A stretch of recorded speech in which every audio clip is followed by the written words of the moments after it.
Greetings, football family. Welcome to Ballchat Podcast, the weekly football show discussing the world of football, some of the major news in the world of football, aka soccer. My name is Benton, along with the rest of the football family. Come on, Junior, how you guys doing? Wagwan. I'm good, I'm good. How you guys doing? I'm doing well. I'm doing well. Junior, Wagwan family. Well, I'm here now. I feel like breaking away from ball chat and starting my own super podcast. The Breakaway League, man. We'll discuss the Breakaway League in the UEFA as the UEFA situation is getting dicey as there are clubs that are thinking about having a breakaway. We'll get to that later on in the show. Football family, as you know, Ball Chat Podcast are all about reviewing some of the major news in the world of football. We have Ballers and Bugs where we highlight the impressive and unimpressive players of the week. We'll discuss Champions League, recap Champions League semi-final matchup and get ready. Recap Champions League quarterfinal matchups and get ready for semi-final match. We'll recap the FA Cup and we'll get our in-depth analysis, our in-depth thought on the Breakaway League in the UEFA situation, as Junior mentioned. But football family, you can join us on Flow Sports live show. You can join the show on Flow Sports Ball Chat YouTube page or Ball Chat Facebook page. You can take part in the show. It's a live and interactive show. We encourage a discussion, encourage people commenting and getting their thoughts in.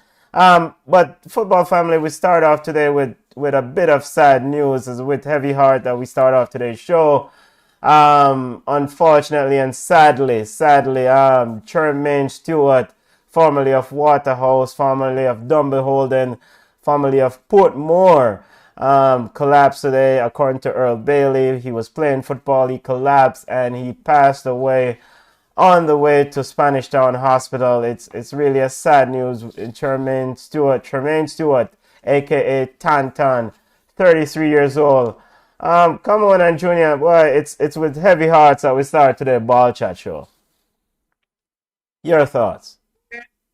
I mean, yeah, this ever since the COVID-19, I mean, those things have been a little bit rough. I mean, a lot of people have been losing loved ones, and it is just so unfortunate and so weird that we see all these young people, just seemingly healthy young people, just collapsing and dying. And Tantan was an exceptional free kicker. I mean, he could take the free kick as good as anybody. And he was playing his trade over in Norway, in Finland. He came back and he was doing what he loved back home. Unfortunate, that he passed away this morning. So we're sending our condolences to all his loved ones and all the people who enjoyed watching Tantan play football. I mean, it just goes to show, we talk about it all the time, that we have to tell people how we feel about them. We love them, we care for them. And we have to live our life to the best of our ability. Let go the foolishness and just enjoy life, because you never know. I mean, tomorrow is never promised. So my condolences go out to all his loved ones. Yeah, Junior, before you chime in, Waterhouse Football Club, football family. Waterhouse put out a statement, said the Waterhouse football family offers condolences to the family of former player and national representative Tremaine Stewart, who passed away earlier. Rest in peace, Tantan, as he also represent the Reggae Boys, and he made 12 appearances for the Reggae Boys. Junior, I mean, your thoughts, family. These things, we have done so many of these shows, and it's always a heavy heart when we have these news of, like, come on, say, young, healthy individual, 33 years old, collapse. Junior, your thoughts? Yeah, I can. I will only echo what Come said. I echo everything they said. And the most important part is this is a reminder for us to tell the people amongst us that we love them and we cherish their friendship, whether they are family, friends, whatever. It's just a reminder. It's sad news, especially during this pandemic time, and it's just sad news still. And may your soul rest in peace. Yeah. Yeah, so prayers up for the family, prayers up for the family, and thoughts and empathy out to the family of Tremaine Stewart, aka Tan Tan. Also, football family, we're scheduled to have Kelvin Jack on with us today, former Trinidad and Tobago number one's goalkeeper and assistant coach for Trinidad's men's national team. You know, he had an emergency, a family emergency that he needed to tend to. And I hopefully we're wishing all the best to Kelvin and his family as they try to address that emergency issues. His mom was sent was is in the hospital. So prayers up to Kelvin Jack and his family and prayers up to all those out there who the family of Tantan Tremaine Stewart.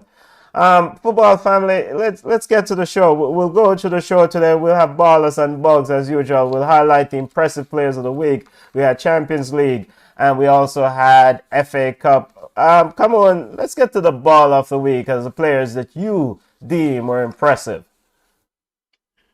So I have two ballers. I mean, Chelsea beating Man City was expected.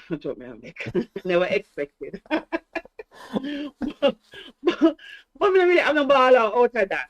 So I have to big up Leon Bailey. We don't normally big up Leon as much as we should on this show. You know, he had 2 goals and 1 assist versus FC Con yesterday, FC Cologne yesterday. And not only the scoreline shows how many goals he scored, how many goals he assists on, but it really don't show the quality of the goals. I mean, like he must walk to the people and like, oh, you know, hot knife through butter, you know, and it just shows. And I like the fact that he was not seeing consistent playing time, but when he got his opportunity, he came on and he really showed his quality. If he's not a regular starter, I don't know why he would want to stay at Leverkusen. So Leon Bailey gets one of my ballers, and I have to give it to Ian Acho. Listen, we always talk about Vardy as being the superstar for Leicester, but he has taken up the mantle and he has been doing extremely well for Leicester. And he actually scored the only goal today to send Leicester City to the finals to beat did I say beat my Chelsea? To meet my Chelsea in the FA Cup final. So he gets my baller as well. So Bailey and Ian Anshaw gets my ballers of the week. Maybe they'll beat you Chelsea in the FA Cup final. We'll get the early thoughts on the FA Cup final coming up. Kelechi Iheanacho and Leon Bailey. Kelechi Iheanacho and Leon Bailey are Camone's baller. Kelechi was very good, but Leon Bailey was exceptional. Had a very good game. Leon Chippy Bailey with 2 goals and an assist. Junior, your ball of the week, our impressive player of the week, family. Let me tell you something. I think I am the anti-Jose Mourinho, you know, because you see me, when we beat Scott Parker and call him the GQ manager, all of a sudden Fulham start play football better. Yes. When we call Ole Gunnar Solskjaer, remember we call him the baby coach, our PE coach. Yeah, but PE coach wasn't original. But Man U start playing better, and that is my team. Couple weeks ago, I disrespected Neymar and called him the next Robinho. And what did Neymar do? He went back to his Barca days this week gone in the Champions League. That performance for PSG against Bayern Munich, I have to give him ball of the week. Neymar impressed me. Now, he did hit the post and the crossbar. He should have scored an hat-trick against Bayern Munich. If Bayern Munich did find some way to beat PSG, we would have probably come out here right now cussing Neymar because he should not complete the chances or convert the chances.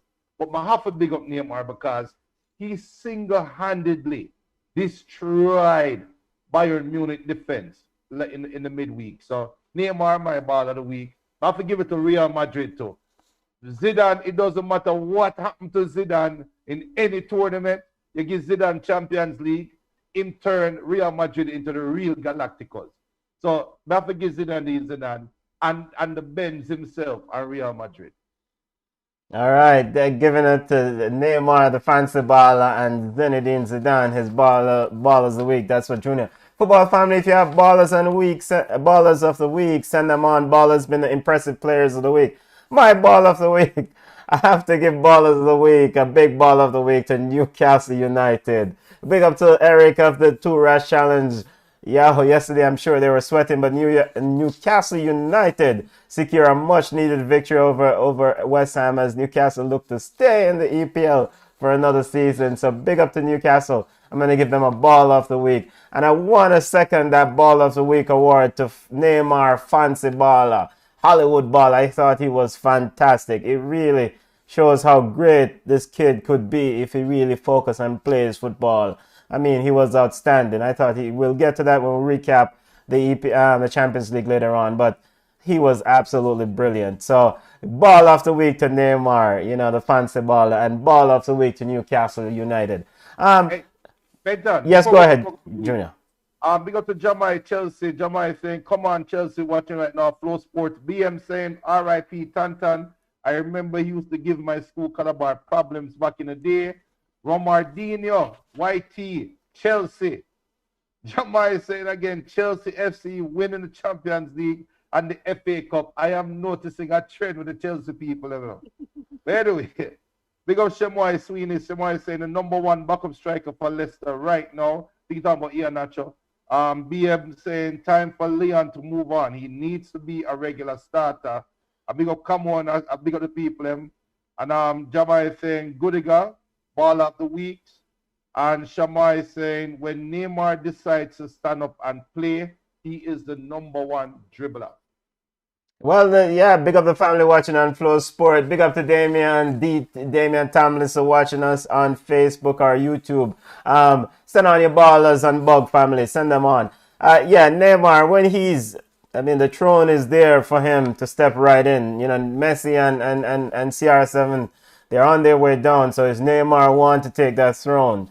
It's supposed to be his. I thought he showed world class skill in that game against Bayern Munich. So let's see what he'll do. He's a Hollywood baller, so we know how he works. It might be a distraction coming up soon. All right, let's get to our bugs of the week or the unimpressive players of the week. Come on, who do you have as your bug of the week watching football?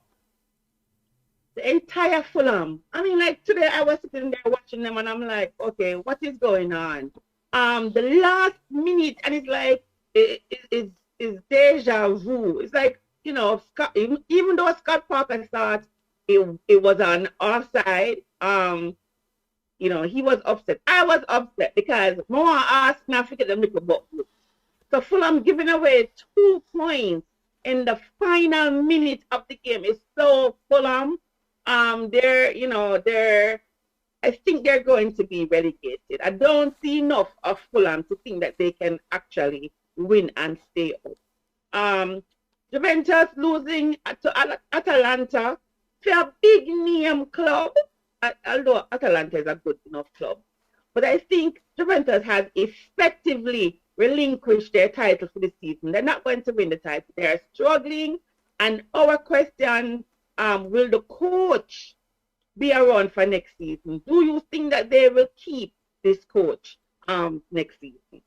So Fulham and Juventus get my bug of the week. They might need the coach for the Breakaway League. Come on. We'll get to discuss the Breakaway League later on, but Juventus getting the bug of the week for Camon, and also Fulham, even though Junior spoke about GQ manager Scott Parker and they're playing pretty well. They're not winning games, Junior. They're not winning games. Junior, who do you have as your bug of the week? What a day to see a coach coaching against Arsenal and drawing the game. A relegation battle coach and get bug of the week.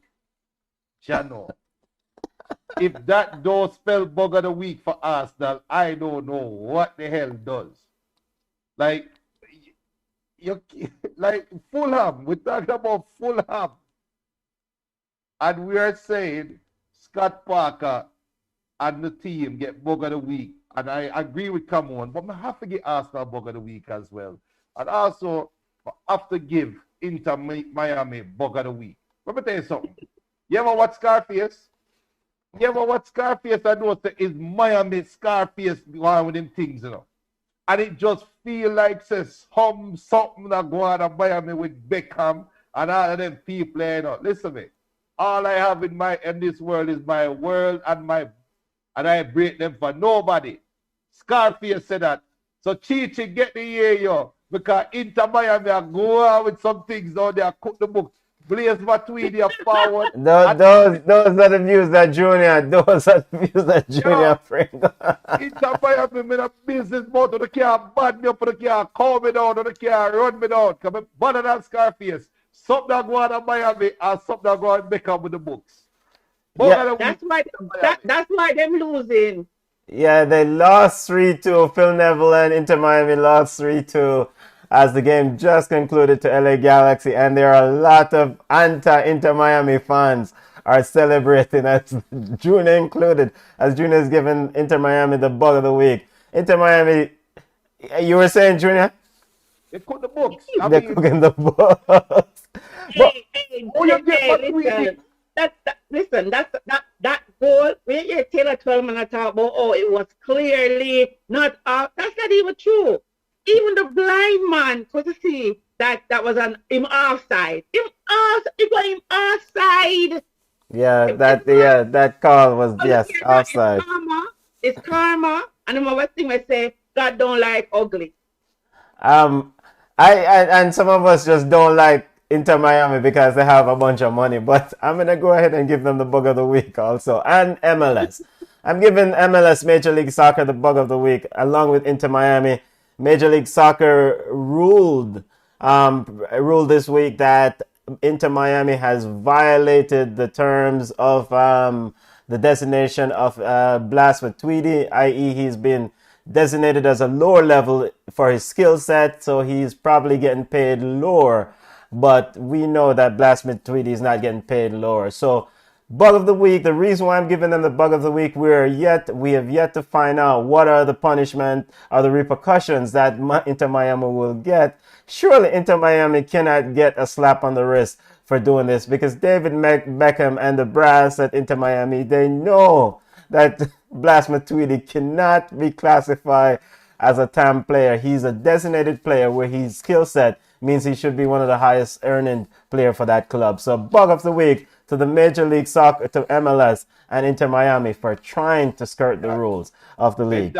Yes, Joey. Scarface again. When my boy says Sosa, I told you no kids, man. I told you no kids. No women, no kids. No Miami boy there. Yes, something. Hey. So Shemai Sweeney saying Parma continues to be unimpressive, giving away the lead in almost every match. BM said those are the views of Junior and not Ballchat. Thank you very much, BM. Thank you, BM. Thank you. Damai is saying Man City is bug of the week. And Shemai is saying Matuidi was not considered a designated player. Yes, he was not considered a designated player, and he should have been labeled a designated player because of his skill set. Man, what? Won Olympic title, etc. And what? World Cup title. Sorry, World Cup title. All right, let's get to our football roundup. Let's touch some of the major news in the world of football and start off with Champions League semi-finals before us. The fancy baller was impressive. Bayern Munich is out. Your thoughts? If it's not now for PSG, when? Your thoughts? Will PSG win this thing, Fama? Junior. Yes, PSG is going to win. I am bringing PSG to win comfortably. I think PSG has already won the Champions League because they beat the big bad Bayern.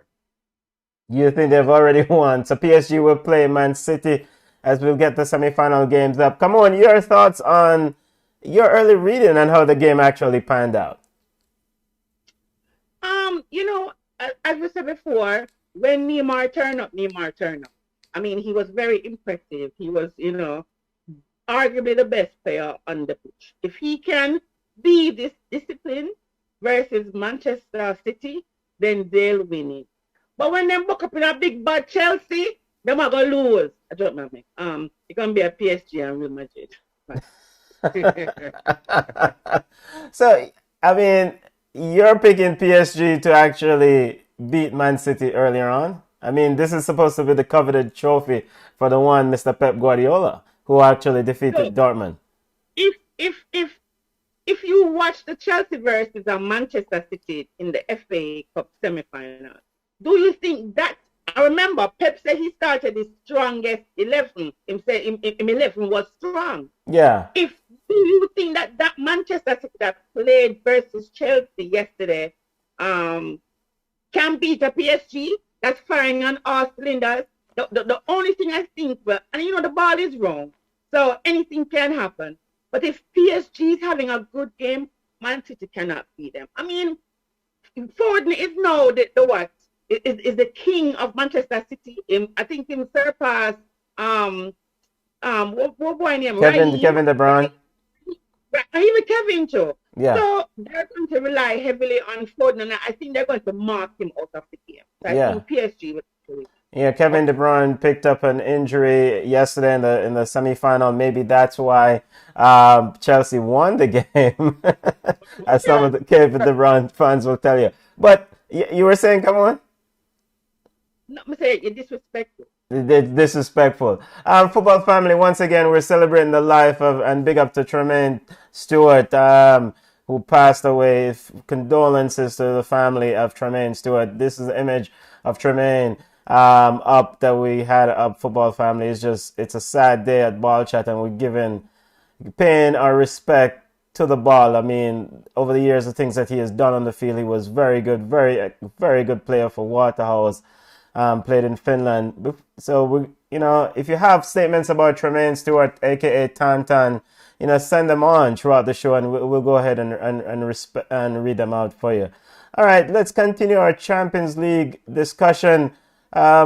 Semi-final Paris, but let's talk about Neymar for a little bit, because I was just totally impressed. Come on, I know you don't like to give the fancy baller his credit, but let's take a moment and acknowledge how fantastic he was in this game. I mean, I know Junior spoke about it earlier, but he was brilliant. We know this. I mean, we've talked about But how many times do we actually see this from him, though? Consistently from minute one. But listen, and that's the thing with Neymar, we kind of make fun of football get upset with Yes. him. We want to see this Neymar. We want to see the 100% Neymar at all times. And then at sometimes he's just, playing around, acting the fool, and leaving us to wonder if this is really the good football that we saw maybe a game or two before. So our issue is this. We don't know which Neymar we're going to get. Are we going to get the Neymar who wants a 3-game ban or a 2-game ban and can go Miami go party? I can't we celebrate the baller and stop coming with the negativity? I am getting to it. Or is this the Neymar who is going to lead PSG to a championship title and make Pochettino laugh off a top now? I mean, so we don't know. But Neymar is an exceptional footballer. And I am disappointed that he decided not to go back to Barcelona. He's going to stay at PSG because Barcelona could really, really use it. Come on, Junior, come on, sound like an upset Barcelona fan. Because the thing, I don't think beating Bayern. Man City hinges on Neymar. Yeah. Okay. Beating Man City hinges on PSG buying into the Pochettino system. Okay. Because let's call a spade a spade. What Bayern offers to PSG is exactly what Man City is going to offer. Aguero is not, and watch Aguero score a hat-trick, but Aguero is not the Aguero of old. Gabriel Jesus does not offer the threat of a number 9 that like we expect from a Man City. So Man City's primary attack comes from the wings, right? Yeah. Without Lewandowski, Bayern Munich primary attacks came from the wings. Yeah. And we saw Pochettino isolate Sane and isolate Kingsley Coman. Yeah. Isolate them in the game. And say, if you are going to beat me, we're going to make the business house baller, we call it business house baller. what them just bringing from PSG Yeah, and said, yeah, you go chop and play more basketball. thing, yeah. Yeah, Chupimata. Yeah. So I am envisioning that happening again. And the question I'm going to ask now is how committed will Riyad Mahrez be? Will Sterling be running back when Neymar and Mbappe break away on the counter attack? And Yeah. that is what they're going to do, and that's what they play. How committed are these people going to be running back? Because we can't call them a three-headed monster. Yeah, yeah. Neymar, Mbappe, and Di Maria are Moses Keane. Whoever is playing with the two, they Yeah. are going is a boat race coming against you. So Yeah. Yeah. it hinges on Man City keeping 90% of the ball, one, and two, how good will Fernandinho and Rodri be? Will Pep play two holding midfielders? That's why I think PSG gone with it. Yeah, and as it relates to the other semifinal, before I move away from this semifinal, I want to acknowledge the performance of Idris Gueye in this PSG midfield. You know, once formerly of Everton, a pillar in the Everton midfield. Now he's on the cusp of doing something special with PSG. So he's definitely instrumental in covering and playing, helping to cover those players who are not willing to run back. Real Madrid. This is their trophy. This is the special 13 titles. They're quietly going about their business. I mean, come on. What's at the prayer that you're working on for your Chelsea team against this Real Madrid outfit? I need Timo Werner to stop missing the ball. I need Timo Werner to have a breakout game. I think. Well, no. You ask what I need. Let me tell you what I need. That's exactly what I need. I need Timo Werner to be on top of it. I need Christian Pulisic to not get injured, to be on top of it as well. I see. I don't know. I mean, like, it's hard not to have faith in your team, but I don't see how Chelsea matches up with Real Madrid. If Real Madrid get some of the players that's out on injury or nobody else gets injured, I don't see the saving grace for us is if the goalkeeper, don't want to call his name because we still have him up, have a terrible game. Yeah. I mean, ball around still, and we're not gonna just hand the game to Real Madrid. But Junior, I mean, how do you see Chelsea Tuchel can pull off one to win this? And football family, we're talking a lot about the Champions League semi-finals here earlier on, and we'll get to the discussion quickly. But Junior, your early reading on this Chelsea versus Real Madrid semi-final. Hamon is going to say I'm lying, but everybody listen to me. You see what's in the background? Manchester United. I'm a Manchester United fan, but I'm gonna tell you this straight up. Everything about this matchup is pointing towards Chelsea. Everything. Chelsea have the better team.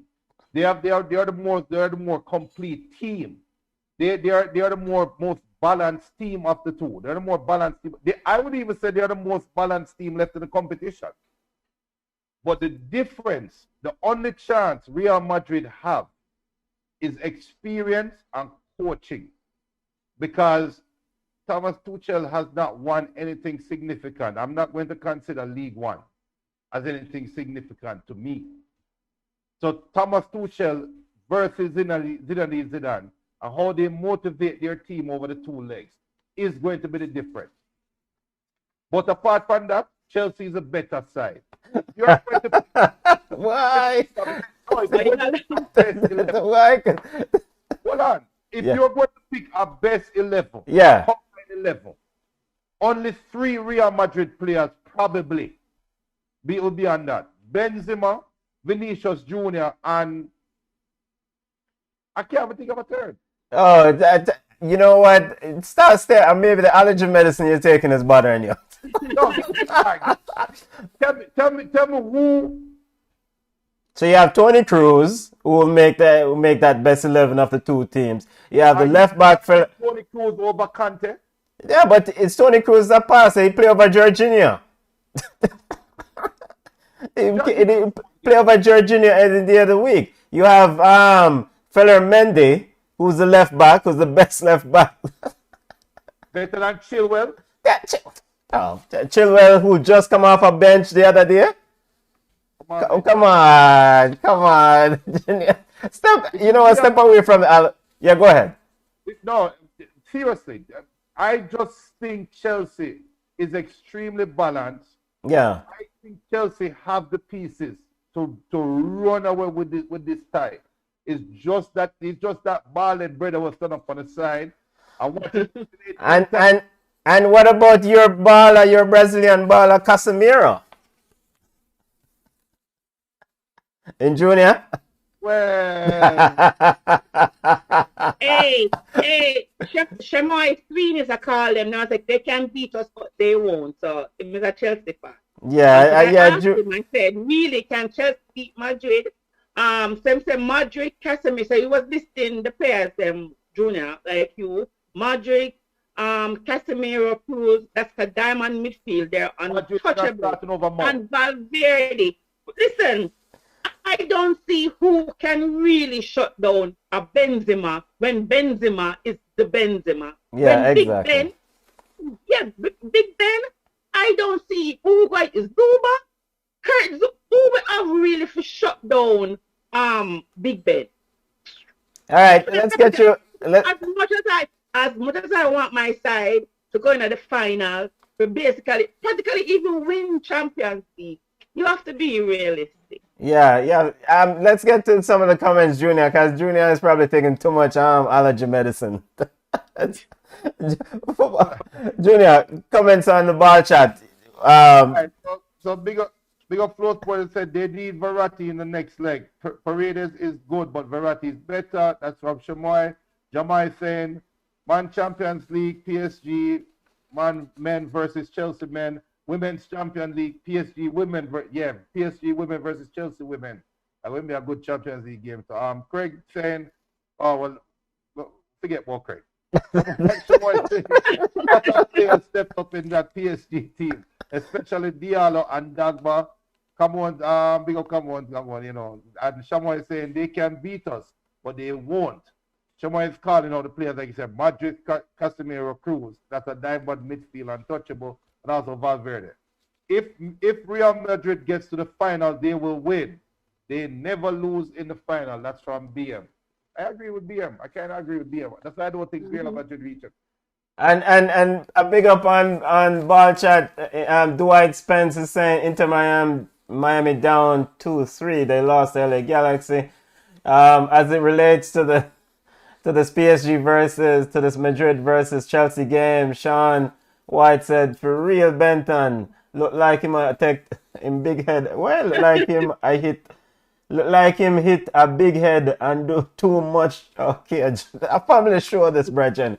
But Sean White says, it's foolishness Junior is talking. Chelsea is not a better team than Real Madrid. Madness. Kiss me teeth. Hey, okay now. We don't need no advice from the Arsenal fan. We'll get to Arsenal in a second. Arsenal fan, we don't need the opinion. Arsenal fan. He's not an Arsenal fan anymore. Come on. Big up yourself, Marco Pratt. Marco Pratt says, family, Madrid versus City is his official prediction for the final. Anyone else to win it other than Chelsea and City? PSG has a history of choking at these stages. City will win. Okay, wait. And big up Jug. Jug says Pep started that bug keeper from the U.S. national team. Who not good? For real. Yo, what was he thinking? What was Zach Stefan thinking? Zach Stefan, leave Zach Stefan alone, Jug. Leave him alone. What's up, Junior? What was he thinking? Pep says he's starting his best 11. So maybe Zach put on one exciting and spectacular practice session. Pepper chat foolishness. It was the error that caused the goal. Let us just be fair. He was caught out of position. Yeah, he was caught out of position. Definitely went. All right, let's get to our FA Cup semi-final. Officially, Leicester City And let me get the semi-final set up. Your thoughts on the semi-final matchup coming down, Leicester City versus final Chelsea versus Leicester City, and your thoughts on the semi-final. Leicester can't beat me. Leicester cannot beat my side. Let me just talk from now, right? Anyhow them beat my side, me not come for the show. No, and the FA Cup final is May 15. Leicester City, Kelechi Iheanacho scored the winner. And Junior, Leicester City cannot find a way. Brandon Rodgers need a trophy here. It's planned, come on, a plan for going up on big session. If Leicester can't beat the side, if Leicester beat the side, we don't come back on the show. Yeah, that's around Memorial Day weekend. Come on. You can't trick me. But Leicester can't beat Chelsea. Leicester can. I mean, Leicester can. I mean, the ball round, as them say, as Damian Tomlinson said, the ball round. On to that boat here. the ball round, but I mean, ultimately, it's a tough ask for Leicester City to defeat Chelsea. But Brandon Rodgers and Leicester City are desperately in need of a trophy, right, family? So what is about my side? We don't want a trophy. Normally, I would say it's a chimney, but yes. My side needs a trophy. You guys don't value these trophies. We don't value a trophy. You don't value these FA Cup titles. Listen. So all the people out there who complain and talk about these, them a chimney, them a dibby. Listen, everybody wants to win a trophy, especially if you're not winning the Premier League. Chelsea's not winning the Premier League. Leicester's not winning the Premier League. Why do you want a trophy last season? I will take it. I mean, come on, whatever, man. You will take the trophy then. We just don't want to lose to Leicester in the final. That's just it. May 15, Leicester. And let's segue to the EPL table, as we know you guys are not winning the EPL. Let's get to the EPL table. And our focus this week in the EPL, it's all about top four. West Ham lost to Newcastle. How did West Ham end up losing to Newcastle? Yo, that was a great loss, though. How? No, because I think West Ham gained a lot more from that loss because they grew up. You went down to 10 men, right? Yeah. And you came back second half, tied the game, and ran out of gas in the end. And that game, we could have sat down and said, we think West Ham is going to win. And I don't want to take words out of the analyst mouth. Can't remember her name right now, NBCSN. But she said, yo, at one point in the first half, they couldn't tell which team was the top 4 team. But in the second half, we couldn't tell which team was down to 10 men. So that is a testament. That is a testament to David. Remember, you know, David Moyes of all, you dash for a game, you probably collect a hot 5, and you forward next match and win. But this is still West Ham Junior. So they had a 2-0 lead, and you know, Newcastle had a 2-0 lead. West Ham tied the game, and just secure a seal, and then they gave up a goal at the end to Willock. And I think, but one of the goals was a own goal. Yes, it was a. Yeah, so and the Willock goal. Look, what name? Column. I can't remember his name right now. The striker for Newcastle. Wilson. That's a great run. I mean, Willock is not a good goal, but it's a fluke occurrence. And I think Moyes can come out and say, look, we tried our best. Don't put your heads down. We are a top 4 team. We played like it being a man down.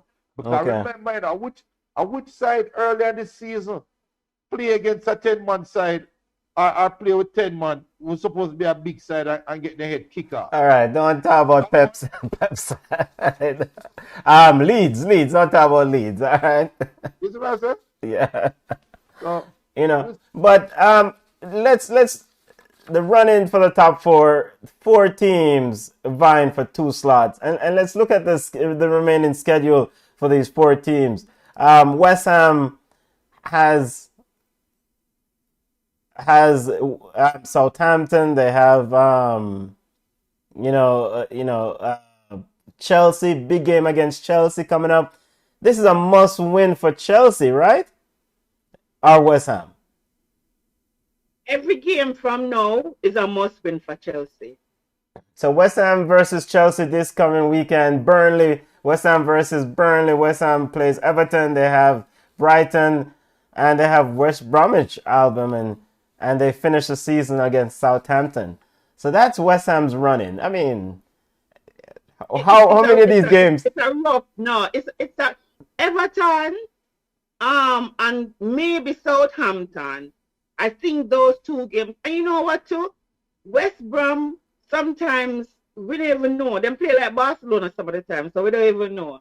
So West Ham, I think, the remaining of the season for them is going to be rough, which is good for me as a Chelsea fan. All right, so Julia, quickly your thoughts. And so 4 teams vying for 2 slots. You have Leicester City, Chelsea, West Ham, and Liverpool vying for the other 2 slots for top 4 finish. Your thoughts on this West Ham running? Benton. Yeah. That is murder's rule. Yeah, right. The West Ham schedule. You're playing against 2 teams that are competing for top 4 in Chelsea and Everton. Okay. Let's not forget, Everton is still competing for top 4. You're also playing against 1 team that is fighting for survival. And you're playing against 1 team in Brighton. West Brom is fighting for survival. We don't know what this game is going to mean to West Brom before the season ends. Yes. West Brom definitely will be fighting for survival. Yeah, right? yeah. Is clinging to survival. Yeah. So we don't know what this game is going to mean to Brighton. So this is murderous row. I think this is a gauntlet of a schedule. And so West Ham, Burnley is their easiest game, which is weird to say. That's their easiest game. And so the important thing though, Mikel Antonio may also miss the remainder of the season. So he's a big miss for them if he does miss him at the end of the season. So Justin Lingard came off yesterday, big with a little knock. So tough schedule. Let's look at Chelsea quickly. Chelsea remaining, and we included all of Chelsea's games. So they have the Champions League semi-final matchup, so they'll be playing more games. But in the EPL, Chelsea has Brighton. They have West Ham. They play Brighton on Tuesday of this week. They have West Ham next Saturday. Chelsea plays Fulham. Then they play Real Madrid in Champions League on May 5th. They play Man City, Arsenal, Leicester City, and Aston Villa at the end of the season. This Chelsea schedule is not easy either. The Chelsea fans said no. Let me tell you something. This schedule is actually easy for Chelsea. You want me to tell you why? Yeah. They just need to win over 2 legs and win 1 more game to secure Champions League. And that's all the fight for top 4. No, they just need to win the Champions League. They just need. All right, so let's look at. Come on. Let me give some ease of mind. Isn't that easy? Come on, just beat Real Madrid and PSG. Hey, I know all the world funny and mess up. Fulham probably give Real a 3 love. The schedule is not easy. Earmark the Chelsea versus West Ham game next Saturday. That's going to be a big game. Come on. What is your gut telling you about this Chelsea schedule? They have Brighton, they have West Ham, then they play Real Madrid, then they play Fulham, play Real Madrid again, Man City on the 8th of May, Arsenal on the 12th of May, Leicester City on May 15th, who will also be competing for a top 4, and they wrap up against Aston Villa. Come on, it's doing a lot of thinking. Hey, that was a nervous chuckle. As Junior said, knock out Real Madrid. And just win the Champions League. Everything else, a curry. But seriously though, it rough. I mean, we're supposed to know enough for the Premier League to realize that no team is easy. The ones them who are struggling a gully, them always come up and give us the most problems. So as I say, we might get a chill from Fulham. We might knock off DB Arsenal because, them are dreads. But Aston Villa, if Grealish come back, we might get a good 8. Well, I know. I hear what. All I right, don't know. It's gonna be interesting, but it's just curious. Our squad is deep enough, and I think that's one of the things that will save us. Because if you look at the schedule, they really don't have any rest days. It is like back-to-back games. yeah, it's a So if very we can, if our 11 can be healthy, the bench can be healthy, then I think we'll be okay. And if TT will just, you know, um, shuffle up in team and you rotate the squad, don't be a Lampard, then I think we'll be good enough. all We'll right, be okay. Chelsea. Let's look at the other team competing for top four. Liverpool's schedule as they wrap up the season. Liverpool will play Leeds tomorrow as they wrap up this round of matches. They'll play Leeds tomorrow. Then they have Newcastle on Saturday. They play Manchester United on May 1st, Southampton on May 8th. Then they have West Bromwich Albion and Burnley and Crystal Palace. Liverpool has an easier running, right? Junior? Well, can the Empire they put. Yeah, listen, man. Liverpool, yeah, compared to the other teams, it's an easier schedule, yeah. Yeah, I mean, so for Liverpool, they need to win these games beginning tomorrow by beating Leeds, right? They go to Leeds tomorrow. Come on, your thoughts on this Liverpool schedule? Leeds, Newcastle, Manchester United, Southampton, West Bromwich, Albion, Burnley, and Crystal Palace is the last games for them. Top four, they're trying to finish, of course. If it was a last season Liverpool, then I would say everything is a suit. But this Liverpool might just get a hot 4-0 from a Burnley or a 3-1 from a Crystal Palace. It is just not, we're not even sure. But Liverpool should be okay. They should be okay to go toe-to-toe with Manchester United, Southampton, West Brom. I mean, I think they'll be okay. I think they will win majority of these games. You think they get in the top four? No, So how they will I be don't. okay? Yeah, because they can't be okay if they don't get top four. But the thing is this, so Klopp is at peace. Remember, Junior is always at peace. I think Klopp is at peace to, realizing that this season has been a wash. I think he's okay. You know, really hear he might make a whole bunch of noise. I think he just wants to get this season over with. So even though finishing top four, I don't think it's going to be the end of the world. Just come, revamp and come back. And let's look at the final thing. Yeah, final team in the running for top four. Leicester City schedule running in for top four. Leicester has West Brom, Crystal Palace. They'll play West Brom on Thursday. They have Crystal Palace, and then they have Southampton, Newcastle, Manchester United, Chelsea, and Spurs at the end. And Leicester City will not collapse this year again. Oh, we're hoping. No, please tell me Leicester City will not collapse again this year. So No. you are saying Manchester United won't have anything to play for on May 11th because they would have secured things. I mean, they can run out the backup squad. What is Spurs playing for on May 23rd? Jose is playing for Juventus job title. So,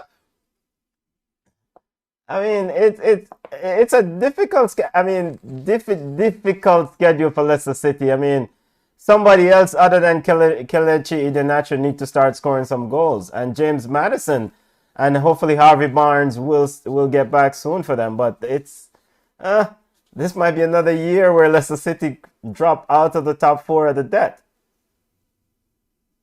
Come on. Really? I disagree. You disagree. So you think Leicester City will finish in the top four? I think so. I think I'm take that far. I do. I think so. I think Leicester based on the game that I saw today, even though it was 1-0, I see Leicester maintaining their form to the end of the season. I think so. I am shaky on the Leicester prediction, Prime Minister. Big up yourself. I had Leicester City finishing Champions League this year. I'm shaky. Leicester City, don't let me down. Don't let me down. But Also for Benton, yeah, just remember this though. With a win, Chelsea Chelsea, Leicester, and Liverpool have one game up on West Ham, right? Yeah. And if we're going to assume that Liverpool beat Leeds tomorrow, Liverpool will leapfrog West Ham. Yeah. If we're going to assume that Chelsea win their game in hand, they are going to leapfrog West Ham. So the top 4 next week can look a lot different. Yeah.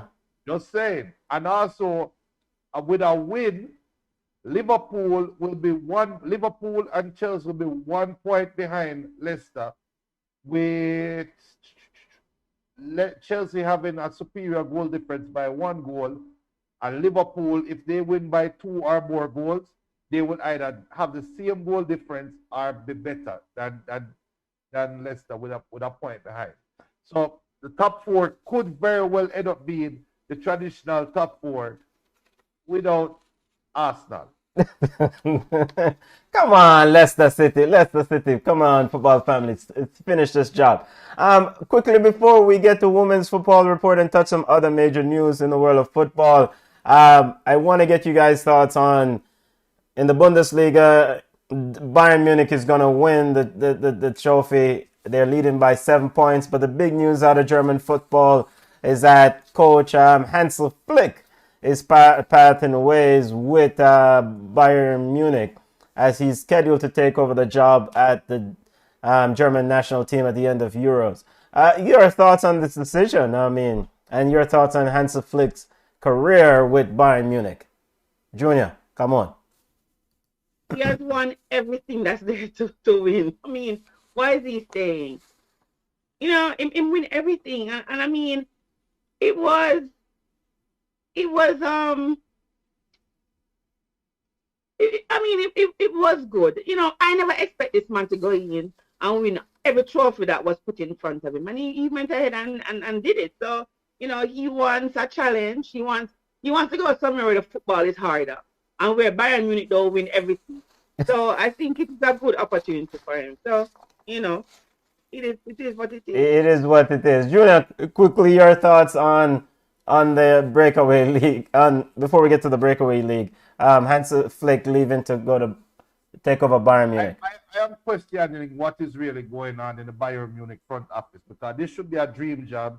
This should be a job where you sit down, win the Bundesliga every year. You can handpick the best players that are playing in the Bundesliga and build a super team and just compete for Champions League. Why? I question what's going on in the front office. Is the German job, national team job, yes, is a great job. Yes, Hansi Flick was a part of Jogi Löw coaching staff, so maybe he always wanted to be a national team coach. But generally, it goes in the other direction, where a national team coach goes and coach at one of the primary clubs. You hardly hear a coach leaving a primary club to go coach a national team. Because to me, that is a backward step. But we'll see. Yeah, and Hansel Flick was the assistant. But I'm sorry, maybe not, because you know, even though he's winning all the trophies and whatever, I think they're saying that the relationship with Flick and Bayern Munich front office director, it's not good. You know, right. It has deteriorated, because he made public that he wants to rescind this contract, that he wants to terminate his contract before his contract ends, right? Which is what, 2023? Yeah. And Bayern Munich came up with a stern, press statement to say that, you know, they need to focus on the games at hand, and they don't appreciate how he went about telling people that he wants to terminate his contract. So, you know, maybe he's winning everything, but maybe the relationship there is not even good. And what do you give somebody who has everything? What kind of gift do you give somebody? Give him something that he don't have. If he wants a national team, give the man the national team. Yeah, and Hansel Flick was the assistant coach for the German, one of the assistant coaches for the German national team that won the 2014 World Cup. Prime Minister says makes sense to leave. Bayern squad need a freshening. They need a freshening indeed. Junior, what's the family saying? Any comments you want to highlight? So Whittingham was asking about what do we guys think about the new European Super League. So we're telling that we're going to talk about it momentarily.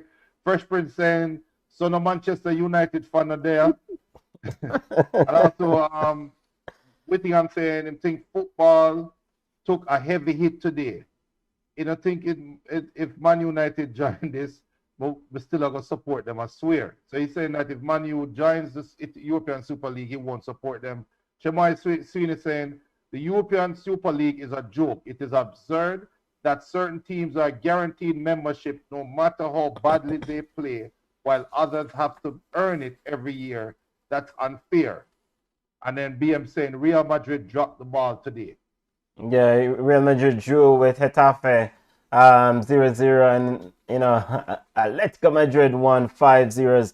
They maintain the lead in La Liga. All right, before we get to women's football report, as one of the listeners brought up, the UEFA Super League, or this Breakaway League that's been discussed. It's big news coming out of European football today. UEFA Champions League is set to vote to expand the league tomorrow, as the club and the UEFA president and the association meet tomorrow to expand the league. They're looking to expand the league to 36 teams, and they agreed on Friday to divide the revenue a little bit more evenly. So this was negotiated for months, according to Gabriel Marcotti of ESPN, and they agreed to it on Friday. So after this agreement on Friday, a statement came out today regarding the Breakaway League. Apparently 12 to 15 clubs have signed an agreement or expressed an interest in joining a Breakaway League. Some of these clubs are Manchester United, Real Madrid, Liverpool, Juventus, Barcelona. And this could happen as early as 2022. Clubs would not play in UEFA Champions League if they break away from this. They would also be barred from domestic league, according to the threat that the domestic associations are making. The European Club Association is very much being led by the president of Juventus. The European Club Association agreed to the terms of expanding the Champions League on Friday. Mr. Andrea Agnelli, that president, and then he turns around and signs an agreement to walk away from the Champions League. So I think the bottom line is that these so-called big clubs, AC Milan, Juventus, Real Madrid, Liverpool, etc., they consider themselves big enough to get more of the money, and they felt like they're not getting enough money from the Champions League and how the pot is being divided. Your thoughts from this? I mean, how many times have we heard these stupid clubs talk about they want to break away? Come on, and Junior. I think they were talking about big clubs. So Man U reach now. That's the same question I had. That's the same question I had. How does Manchester United reach in this? And Juventus, who has not won a Champions League since what, the 90s, is leading this as, you know, how is this? I just think it's a money grab. You know, and I just don't understand it. I am not in agreement with it. I think it is foolish. But you know, I am glad they're coming out, people coming out talking about sanctioning teams if they decide to do something as stupid as this. And FIFA has been on record as saying that they're against any breakaway league. Of course, there's a potential for any players that play in the so-called breakaway league, if it does happen, to be barred from playing in FIFA competition. I think that the genesis of this situation, the genesis of this breakaway talk, is that these 20 or so clubs believe that if they run the league, they can control that pot of money more and they can divide it amongst themselves more, according to them. Junior, a few years ago, Barcelona, former president of Barcelona, said that the big clubs need to play each other more often. This was when Liverpool done Barcelona. Imagine that. Your thoughts? All right. So here one. First of all, I'm gonna let come on slide with that. First of all, I'll let you slide. Cause the empire is over my shoulder, and we know better at the empire. All right. But the reality is this: I agree it's a money grab, but I don't think you guys are being fair. It's not about big club or whatever. Yeah. If we go and complain about FIFA taking over Trinidad, why the hell are we not complaining about these confederations or federations wanting to tell a private entity how to spread their money. Okay. You go and tell me, you're going to tell me now, if me have a club that is used to playing and in certain conditions, you are now going to expand Champions League. So we are going to play in a Kazakhstan. We're going to play in some little obscure place against some little Farmers League man where they want broke 4-player foot. What is the consideration for those teams? Why does Manchester United, a big club, going have to go travel go Eastern Europe now for go play just so UEFA can expand their reach and go to some obscure places and expand the brand of the UEFA Champions League? People, I'm sorry, but this is the reality. The reality is, and I'm talking from Manchester United, the number 7 shirt, the number 10 shirt, the number 11, the number 10 shirt at Barcelona. Regardless of what the idiots them would sit down, and these are the views of Junior and Junior alone, obviously. Regardless of what the idiots them sitting down in the UEFA office, you fools thinking that just because the champions, when we hear that little idiot giant chime, I would say Heineken on TV, wanna think that bigger than the number 7 shirt and the name on the back of the shirt? You guys are stupid. So UEFA right now is trying to say the UEFA badge is a bigger commodity than Ronaldo on the back of a shirt. It's a bigger commodity than Rooney, than Messi, than Rivaldo. That is what UEFA is saying right now, because what Barcelona is saying is, UEFA, guess what? You can take your little Farmers League man and go play for the league. We will take our baller. We will make people want to watch Rivaldo instead of watch the UEFA badge. And I guarantee more people are going to watch the Rivaldos and the Ronaldos. Can I tell you why? The Chinese Super League spend a bag of money. You hear about Chinese Super League TV ratings? That means the China Super League badge don't worth nothing. So don't come to me with this foolishness about, oh, this big club, them. No, the man, them know them value. You listen to me. Yeah. Have a Division 3 Champions League. Yeah.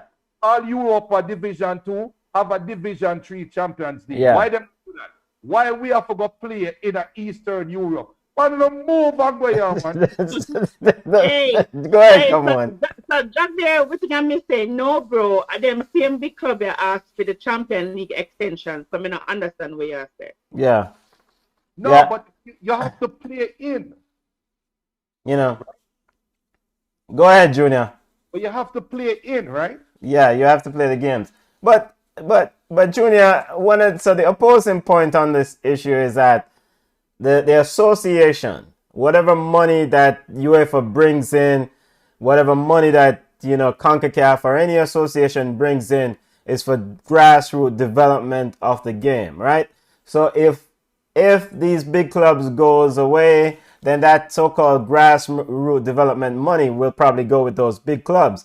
So how does a Real Madrid get the next big talent that's somewhere in Kazakhstan? Because of those talent won't get developed because there won't be any more money to invest. So these big clubs that are asking for more money have to understand that UEFA has to invest in development of the sport. That is how they're able to sign these so-called fancy talent. That is how they're able to sign Martin Odegaard or whomever that junior idiot club signed. And if you take away this money, where is the money going to go to develop the smaller clubs and the grassroots talent, Junior?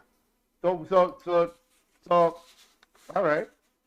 So UEFA, why not invest money in Africa? If we want expand, Europe have enough teams. If you are so big about grassroots development and blah blah blah, look at the great continent of Africa. Look at all of the ballers that come out of Africa. Why not develop Africa? If we care about developing the world game and making the game expand and reach all kind of borders, you have some little youth of Nigeria right now. You have some little youth of Sierra Leone right now. You have some youth of Cote d'Ivoire right now. I would have loved to get some of that money. Why we not go Africa? Why we have to force? Why we have to force Manchester United, Barcelona, blah blah blah? If them man they want to do something on them own, why we have to force them? Why not? If the money was spent fighting this, can't go Africa. Yeah, but so Junior, the FIFA, development and UEFA also contribute some of the money to the FIFA part, so I understand the development in Africa. But Manchester United and these clubs, these so-called big clubs, now have benefited heavily from those developmental funds back in the day when they weren't big clubs. Manchester United wasn't always a big club. And then secondly, these big clubs have an academy. So the argument about developing a baller, so them youth I can go find them now. They have academies. Okay, they have an academy. You can't tell me what to do with my money. You can't. Okay, you can't. All right. And so what happens when this tournament gets stale? When you get tired of playing each other?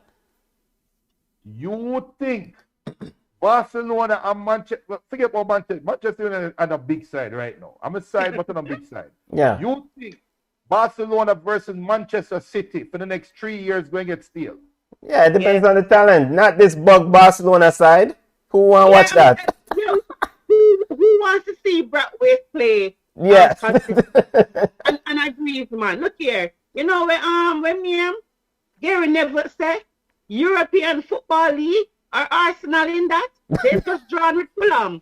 So essentially he's saying Arsenal is not a big team. Just keep yourself at home, work on your local football, and just keep it moving. I just don't understand it. Mm-hmm. But fun and joke aside, the term big team is not about the quality of football on the field, It's brand. It's the money that's being spent. Brand, yeah.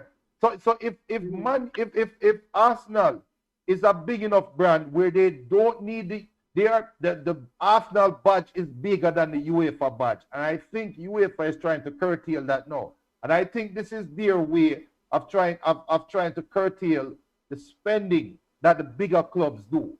So them trying to cap the spending. Yo, look, the train has already left the station. I'm sorry, but this is not the way we go around controlling the big money sides. This is just not it. Alex Ferg. I look at it this way. I never hear nobody cry foul when Brazil had the Nike World Tour. When you remember that Brazil big side, I think 98, they had the Brazil World Tour, the Nike World Tour. When they play, the travelers go play against some side. Yeah. Nobody cry foul. We don't hear anybody cry foul when in the off season Manchester United got tour Asia. Yeah. We don't hear anybody cry foul when Juventus got tour United States. Yeah. When these teams are investing in themselves and building their brands. Yeah. We don't hear nobody cry foul. And if they want to start them one league. And that is one of the key piece for the starting of this breakaway league, is that they're looking to take games on the road to wherever they need to play them. So, the American market is a lucrative market, so they would love to have, Man City versus, Bugside Barcelona playing in the US. Ultimately, before we wrap up on this topic, the UEFA will meet tomorrow with the club, European Club Association, and all the 20 clubs, or the 12 or 15 clubs that have expressed interest in this breakaway league. How do you guys finally see this actually breaking? Well, I bet that. Yeah, go ahead. Well, I bet that. Don't stick a pin in this conversation now. Maybe we continue the conversation next week, all right? Yeah. And Whittingham right now on Flow Sports, he wants to join the conversation. Okay. So, Whittingham, it's kind of late for extend the conversation, plus all the women's football segment coming on. Yeah. But I'm going to reach out to us, Whittingham. I'm going to put it in the chat right now, and we'll make it happen next week. You're forward on the... Better, have anybody scheduled for next week? Yeah, we have a guest lined up for next week. We still bring on Whittingham tomorrow. Yeah. And just to finally wrap it up, UEFA will meet tomorrow. They'll have a vote, and they will either decide to expand the Champions League to 36 teams and give these local idiot clubs some more money and let them go hold them corner, or either clubs decide to go their way. Sir Alex Ferguson has definitely resoundingly spoken about this, and he says, for quote, talk of Super League is a move away from 70 years of European football. Alex Ferguson, I mean, Everton is investing £50 million in their stadium. Now imagine if these other teams move on to form a breakaway league. So Alex Ferguson is definitely not on board with this talk of a breakaway league. So let's see what happens. All right, football family, come on, your final thoughts on this. What do you think will happen tomorrow? I don't think that it will get the go ahead. Too many big names, too many respected footballing minds like Alex Ferguson. I don't want to say Gary Neville because in full. But there's so many other big name respected people out there who they're not in agreement with it. So I don't see this thing moving forward. Yeah, come on, doesn't see it moving forward. And FIFA, as just to reiterate, FIFA is not on board with this, with authorizing or sanctioning of authorizing this league. Players who play in Europe in any breakaway league would be sanctioned or prevented from playing in FIFA competitions. So imagine a World Cup without Messi, without a CR7. Oh, interesting. Let's get to the women's football report. Kadish Fishley, how you doing, family? I'm good. How are you? I'm doing well. My apologies for picking Paris to win, but you know what you talk about, family. Thank you. I appreciate that. I said it from the very beginning, and I've been proven right. It's a nice feeling when you've been proven right. Yes, and we need to admit when we're wrong, and I was wrong for saying that Paris would beat Lyon in this Champions League matchup, but I was definitely off board with that one. But yeah. But Renard did score her own goal. Let's get to the women's football report. And I saw that, and I'm kind of disappointed I didn't get up early enough to watch it because I was actually looking forward to it, and it was pushed back because of COVID issues within the Lyon camp. Yeah. But from what I've seen, it seems to have been a very good game, and man. I know I said it, but I still can't believe it, honestly. And I wanted Chelsea to beat them in the final, but I'll take this. All right. So speaking of Women's Champions League, Bayern Munich versus Chelsea, Paris versus Barcelona. I mean, Barcelona can win a Champions League. Can they win this thing? Well, their women's team are actually good, because I was looking at their stats and they have not lost a game this season. And, well, no, that's a lie. They've lost to Atletico Madrid on penalties. But in a 90-minute game, Barcelona have not lost. So it's interesting to see who would come out in that tie. That is going to be one of the matches of the round. And speaking of Barca as well, let's just say they have the league in Spain wrapped up. They have 11 games left for them to play, and they have a 14-point lead. And I don't see anyone catching them. In terms of PSG, they're on top with a 4-point lead, but they have played a game more than Lyon, so that's still up for grabs, and I think Lyon will have some revenge in mind. And then we must give a shout out to Bonnie and Bordeaux because they have secured a place in the next season's Champions League. So it's going to be it's going to be interesting to see a Jamaican in that league come next season, and I'm looking forward to it. And I'm disappointed that the JFF has not said anything about it. They have 4 games left, and they have a number of they're about 13 or 14 points ahead of the team in 4th place. So that's wrapped up. But they haven't said anything. And then there's a big game coming up this week on Wednesday. Chelsea and Man City play. And this is basically the title decider because Chelsea is 2 points ahead of Manchester City, and so whoever wins this game is definitely the winner of the league. So that's what's coming up this week. Yeah. Before we move away to Chelsea, the Women's Super League, I noticed you stepped past the Bayern Munich versus Chelsea game in the Women's Champions League semi-final. I mean, what go on? How you just avoid the one that's all? No, Conveniently. let me not say that I avoided them. I just think it's a foregone conclusion. Okay. I um don't expect anything less than a Chelsea win. I Okay. don't think Bayern Munich is the team to beat Chelsea this season. The Okay. team to beat Chelsea, the only team to me to beat Chelsea has been kicked out of the competition. And that's what, Wolfsburg? No, that's Leon. Leon, okay. All right. So is it Chelsea's Women's Champions League? Is what you Yes, and hopefully the men can make it. Okay, stop the foolishness. No, no, that's not foolishness. All right. All right, as it relates to the Women's Super League table, you said Chelsea women versus Man City is a big matchup. They're leading by 2 points. Chelsea women, they play Man City. I noticed Rose Lavelle is getting a little bit more playing time, but I can definitely see why she's not playing enough more minutes for Man City. Man City have a stacked squad, and let me just say, one of the reasons why I think Chelsea is the team to beat in all competitions. Chelsea played an FA Cup match on Friday, and they rested all of their stars. Pernilla Harder did not play, Samantha Kerr did not play, Fran Kirby did not play, Millie Bright did not play, and some of our first team players were on the bench, and we were still able to go out and completely dominate a game from the first whistle to the last. Okay. Man City had to play a strong team in the FA Cup. Okay. That's the difference between the squad. So again, I don't see Chelsea losing any trophy this season. Okay, so the title decider. Before anything else from the football report, women's football report? No, that's it for now. That's it for now. I'm just hoping that the rest of my predictions for this season come true, so that I can look like a real genius when it comes on to this.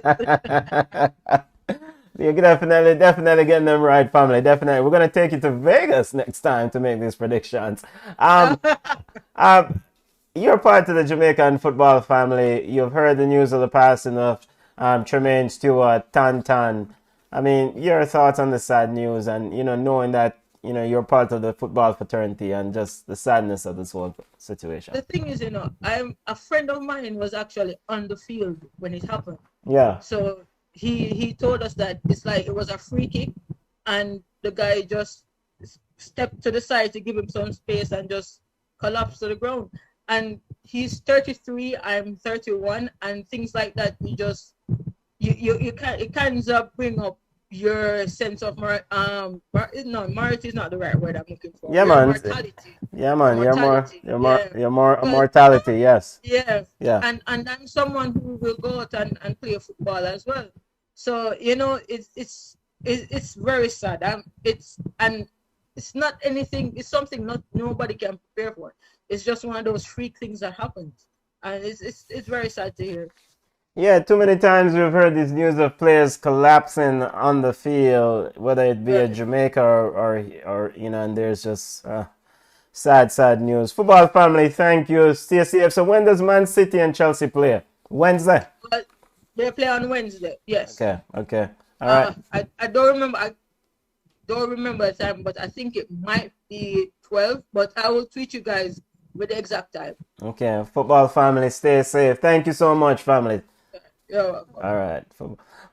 Ballchat family, as we wrap up the show, we're going to get ready for Yard Ballers. Come on, we're getting ready for Yard Ballers, but quickly, your thoughts on week 1 in the MLS before we go. Your team, DC United, won, and my team, Atlanta United, look buggish. Come on.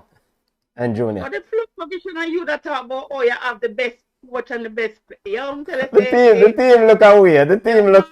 It looks away. It looks, oh, God. It looked bad. It looked like the Frank de Boer era. That's how I like it, man. Mud still cock. But listen, MLS, couple bangers, it was just weird that people were really eating up Chicharito, and today him come out and him show that he's still one of Mexico's finest footballers. They beat Inter Miami 3-2. Inter Miami gets some dubious calls, but we're gonna let you go and watch it during the season. DC United 1-1. O'Neal Fisher was a little bit shaky today for LA Galaxy, but the coach had faith in him and kept him on the pitch, and he kind of got himself set as a very good player. I think he should always be in Tapa's pool. And I think if he continues playing at this level, he'll actually walk into Gold Cup and the Gold Cup score. So MLS was good. It was on track. A couple more games leave to play. I think Philippe Columbus Crew, which Yes. be a good. Yeah, Philadelphia plays Columbus Crew. Yeah. And Vancouver. And we should have and the number one goalkeeper, Andre Blake, on the pitch today. So a couple Jamaicans, our guy Justin, his team never do so well, but MLS started with a bang this weekend. And I'm pleasantly surprised at what I'm seeing. Yeah. Justin McMaster and Minnesota United picked up 4 from Seattle Sounders. He entered the game later on, so he made his official debut, MLS debut. Later on, we have Columbus Crew versus Philadelphia Union with the big bad Andre Blake, and Vancouver Whitecaps versus Portland Timbers at 10 p.m. Junior, your thoughts on week 1 in the MLS? I know you quoted Scarface earlier, but surely you're going to give Inter Miami a chance. A chance to do what? No, before you cast them as saying that they're cooking the books, Junior. Okay, Junior. Yo, let me tell you something. The MLS, I don't want to say parody. I don't want to say parity, but is one of the closest things we're going to have to a balanced league where anybody can win. We said that last year. I kept saying that last year when we said who's the favorite. It's hard to determine who's the favorite. It's harder now because Inter Miami is for real. Let's see if there'll be dark points or what kind of punishment they'll be getting. Dark points. You have a lot of good teams out there. You have a lot of high potential teams. And I think MLS is healthy. So it's the start of the season. Yeah. And Robin Fraser, Jamaican Robin Fraser and Colorado Rapids drew 0-0 with FC Dallas. We also have Tyrone Marshall, assistant coach at Real Salt Lake. So quite a few Jamaicans in and around the MLS setup, and throughout the season we'll give you updates on the league. Come on, let's get to Yard Ballers, highlighting Jamaican players playing their trade overseas. I mean, surely Javon East didn't score again. Yo, Javon East score one more time. No. So Denisha Blackwood made her debut for Houston Dashing at 0-0 scoreline. Khadija Shah scored a penalty to seal a 2-0 victory for her team. She's now on 20 goals for the season, and we really have to wonder if she will make a bigger and better move for next season. I mean, like a City or a Chelsea or a Man U. I mean, I think she's really underrated. Congrats to the Record Girls goalkeeper Nicole McClure on her appointment as the assistant coach at Princeton University. So that's really a good pivot from playing to going to be a coach. She's a wonderful young lady, and I think she'll do very well. Alison Swaby and AS Roma fought back in a second half outstanding game to secure a 2-1 victory. Justin McMaster, who plays for Minnesota, came on the second half sub in a 4-0 drubbing by Seattle. Seattle is really one of those teams that you have to watch because they're well-rounded, they're covered in all positions, and I think they're very good. I think they'll go far in MLS this year. Jamal Lowe of Swansea City scored a goal in a 2-0 victory over Sheffield Wednesday. The Jamaicans are, staying on form, on track for the Gold Cup. Martin Davis' season is done, but his stats are very impressive. He has in 19 games, he has 9 goals and 4 assists, and a number of Team of the Week and Man of the Match mentioned. So Martin's season was good, and I look forward to seeing him do better things next season. Deshane Beckford, he is on loan from Montego Bay United. He's gone to Colorado Switchbacks for the 2021 USL season. I hope he can improve on his stats because he has played 22 USL games because he has been on loan to different teams, but he only has 3 goals and 1 assist. So hopefully he can find his scoring boots and do better. So, for Alvas Powell, it's kind of bizarre, but he signed with a Sudan Premier League team in January of this year. And at the end of March, they're saying to his agent, he requested to have his contract with the club terminated because he was unable to cope with the atmosphere in Sudan. So Alvas, you never do your research before you go. So you never know, said the atmosphere in Sudan was not conducive to your lifestyle. Anyway, we wish Alvas the best because we know it is rough when you go somewhere strange without your friends and family. Wait, so come on. Is he like on the low when Mrs. Mother cooking? I wouldn't go to Mexico and to them Mr. Mother cooking Junior. On the low. Andy, yeah. I wonder. But you can't even blame him. I mean, like, it is what it is. The man missing family. It's hard. Maybe he's not used to, as into the atmosphere. So it is yet to be seen if his contract will be terminated by the club. We haven't heard anything. Do we know how long? Do we know how? Sorry, come on. Do we know how long his contract is supposed to be? The length of the contract? It was just for the season. Okay, just for the season. Okay. Yeah, just for the season. So, it's just kind of strange. But anyways, Alvas is the player. He should know if he's comfortable, yes or no. And if a player is not comfortable, they can't perform their best. Another puzzling one is Darren. Darren has not been on the roster for his team for a minute. I don't know if he's injured. I don't know what's going on. I haven't heard anything. And I hope Darren gets back to his scoring ways because they probably need you to go Cup without goal. So we haven't heard anything about the Jamaica Premier League. They're still waiting. The numbers have not improved. There are 2 more deaths within the 24 hours, 264 new active cases. Hospitals are still full. A lot of people took the vaccine, but still a lot of people who have not. So I really don't think that the Jamaica Premier League will actually play. Yes, they got approval. It's got approval. They went ahead with champs. They're going ahead with champs. It's coming up. So I just don't think there's going to be any Premier League. Quesada canceled Super and Major League. That's another thing. The president Wayne Shaw said they had to cancel because of the COVID-19 pandemic. He says it's the second straight season that they have canceled, and it's not going to be, it's not going to work out for them. There will be no senior competitions, but they'll try to see if they can start the youth competitions to see if they can get the youth starting to play football.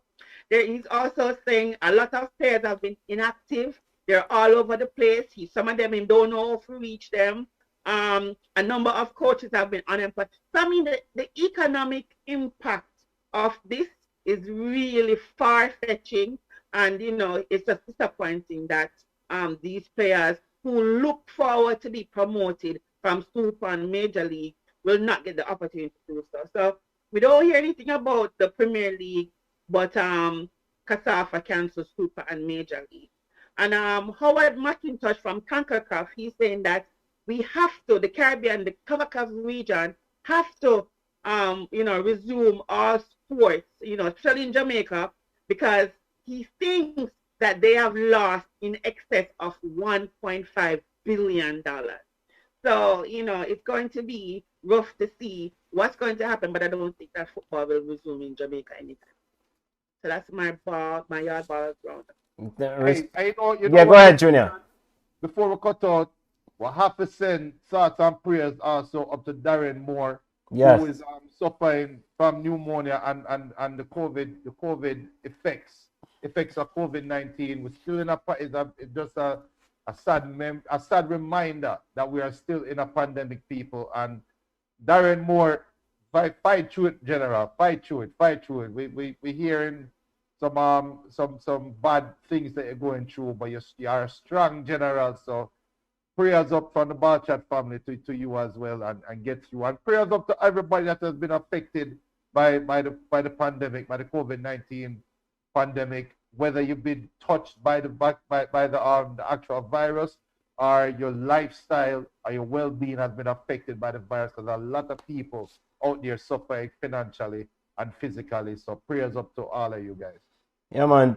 Prayers up before we head out. As thank you, Junior. Remember, and Darren Moore. Darren Moore wrote, quote, I wrote to the website, quote, I have developed pneumonia as a result of COVID-19 with blood clots on the lungs and extreme discomfort. So prayers up, end quote.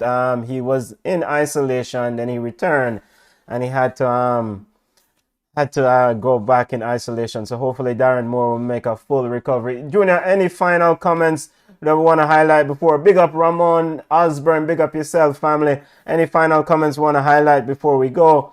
And come on, did Martin Davis' team make it to the Europa League qualifying tournament?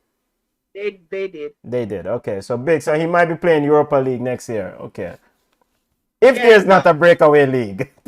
So BM is saying, I heard Dwight McNeil from Burnley may play for Jamaica. What do you guys think about the player? I've seen him play. I don't know why Manchester United let him go. Junior, you probably can talk about that. A 6-foot winger, I mean, is a good thing. So I liked him. I like what I saw. I mean, like if England don't want him, I mean, why not? The more the merrier. Jamaica can do well with a winger / midfielder. Who else? Alfred said Chelsea to the world, and Richie Royal Production says this isn't good for footballers. It's not, Richie. I mean, it really isn't. And I mean, we'll talk about it, but it is really a problem. You think about the fathers who depend on that salary from football to support his entire family. Then know, jobs are lost. Then what's going to happen? So there's a domino effect, and it's just rough all around. I don't know what they're going to do. No, but the proposal that you made the other day, the suggestion, the league is sitting on what, 87 or $100 million, that however much. I mean, pay them part of their contract. No, and so they can have some money. I mean, and then when the season starts, then they adjust. They adjust. I mean, I don't. It's a complicated issue. I don't see why they can't just go ahead and make some arrangements so that they can get some sort of salary now. Because, like you said, those families are heavily affected without the salary coming in. Right. I mean, and that is. You would think that is kind of common sense. It's just like you hire an employee, and you're helping them the first month because they don't have no money. So you give them out of petty cash. And if you have to kind of take it back from the salary. And we're not talking about no fringe players. We're talking about players that you have a contract with and they're on the roster for your club. I mean, like something to tie them over so they're not going to turn gunman, going to turn thief. Because trust me, I understand. When somebody is down and out and cannot provide for their family, is the worst feeling ever. So hopefully, something comes about. Babsy and Chris and all the sponsors, so everything can come together and help the footballers. So then next time when they're supposed to go there, go train, I mean, that weight is lifted off their shoulders. So it's really interesting. It's sad that's COVID affecting everybody, but I don't think that the footballers should really suffer twice, like not playing, not getting paid, but something that is actually out of their control. Yeah.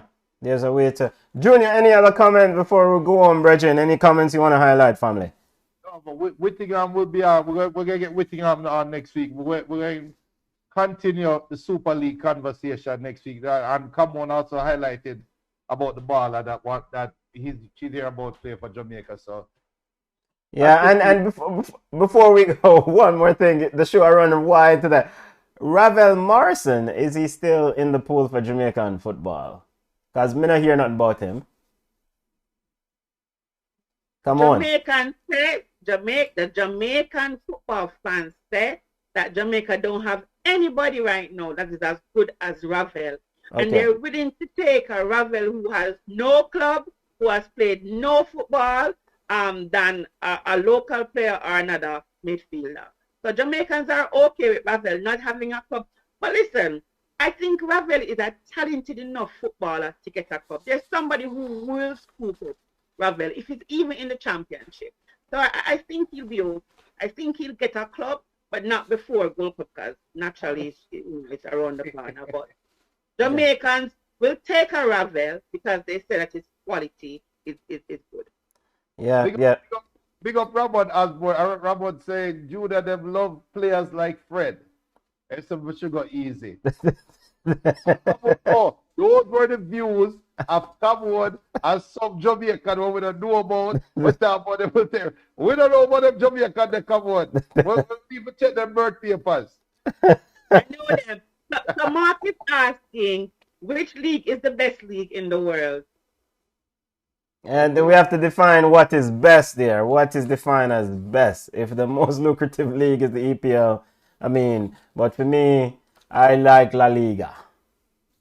Really? Yes, I'm a La Liga Let fan. the show go off serious people. Yeah, Hey, BM said last I heard Ravel was doing kickboxing and he would take a Maggie than a Ravel. okay. Interesting. Yeah, Tariq McGee is actually playing with a club, right? And is with a club, right? Come on, as opposed to Ravel Morrison, who's where am I play? Scrimmage ball, pickup ball. Yes. Football family, thank you for joining us. Before we go, we just want to once again say condolences to the family of Tremaine Stewart, aka Tan Tan. Tremaine collapsed playing football earlier today, according to Earl Bailey. He passed away on his way to Spanish Town Hospital. I mean, he left his mark and definitely left his mark. So big up to the, condolences to the family. Big up to the player for entertaining us for all these years. He was fantastic. 33 years old, gone too soon. Rest in peace, family. And football family, we also want to say love and support to Kelvin Jack's mom, and hopefully she recovers quickly. Sending good vibes to Kelvin. She's in the hospital. Kelvin Jack was supposed to join us. Trinidad and Tobago's former number one and Trinidad and Tobago's assistant coach. His mom got rushed to the hospital, so hopefully will make a full recovery. And finally, before we go, we want to thank the football family. We want to big up everyone who continue to support the people in St. Vincent. The drive that we did last week, people supported. Atiba Williams of the Volcano Relief in St. Vincent and the Grenadines said the family has stepped forward and really helped, and he's very appreciative. So football family, thank you guys so much for joining in and supporting that cause to help the people of St. Vincent and the Grenadines who are affected by the volcano. Family, if you want to connect it with us, we're on Instagram at Ballchat Podcast. We're on Twitter at Ballchat1. We're on Facebook at Ballchat. You can email us at ballchatpodcast@gmail.com. Subscribe to Flow Sports. Subscribe to Ballchat YouTube page and Flow Sports YouTube page. Subscribe to our Facebook if you're on Facebook. Football family, love each other, respect. Don't worry with the bag of bangarang and the bag of annoyance. One love. We're gonna road, family. Later, and hopefully starting next week, we're gonna keep the show to hour and 15 minutes.